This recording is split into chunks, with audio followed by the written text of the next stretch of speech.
you ever try to keep your views silent?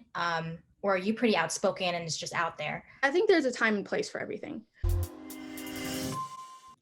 Amid a movement to paint President Trump and his supporters as racist, we find minorities across the nation continue to stump for him, despite backlash. I'm Jezzamine Wolk with Campus Reform, and today we're going to speak to young minority conservatives about why they've chosen to support President Trump.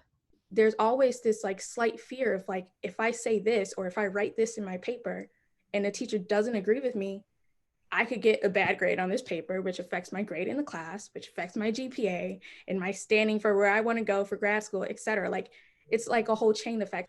So it depends on where I'm at. Last year, I was out every week with signs in my table and giving out stuff. You could see this face with, my banners and things like that. I was not hiding it, but when I went to class, I did not talk about it. So I'm like, I'd rather not ruin my grade, but at the same time, I don't like to be silent because there's a lot of people that say your silence says something, Professors do have a bias, and we all have a bias. I completely understand, but some professors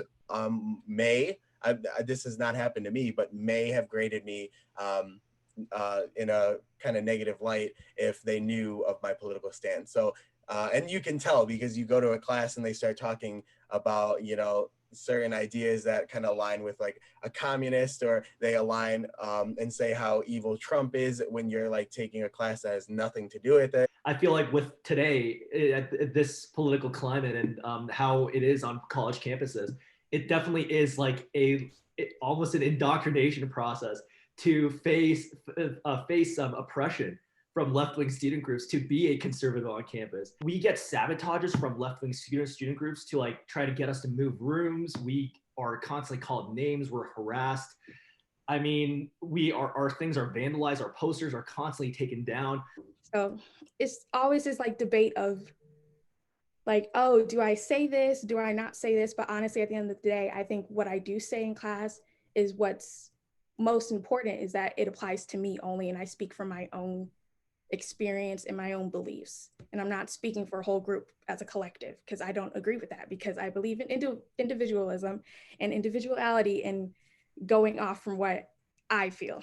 The Republicans are the ones that really judge a person upon the characteristics that you're not inherently born with.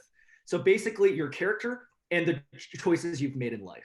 So those two are the things that Republicans judge everyone by. And clearly my race shouldn't have anything to do with that. We don't see color. We absolutely don't. And I think that is the epitome of anti-racism. Okay. So I think for people that are being told, like myself and other minority women, or just minorities in general that have a conservative type of ideology, political thought view, I think at the end of the day, it really doesn't matter what other people think, as long as you stay firm in your own beliefs. Because if you have something to back up why you believe and justify why you believe what you believe, then it's like, what can they do? They can't do anything beyond just, like concede and just be like, oh, okay, like hear you out, hear your point. I think being a conservative means the emphasis of the individual. I think being a conservative means that it means more personal freedom and less identity. More, you get to develop your own identity. You get to be the builder or the guider of your own life. And and to anyone else who want to join that type of movement and that type of mindset, I highly welcome you to, because I strongly think that everyone should have the individual freedom to be the drivers of their own lives. You are someone that found it later in life in that age group, right? So what do you think for other people in this age group they need to be able to see the other side? I mean, honestly, just question. I mean, that's all I really do. I mean, we always question everything. That's part of nature. We like to question things. So, I mean, this is one of the things we're going to have to question, just do a little bit more research on.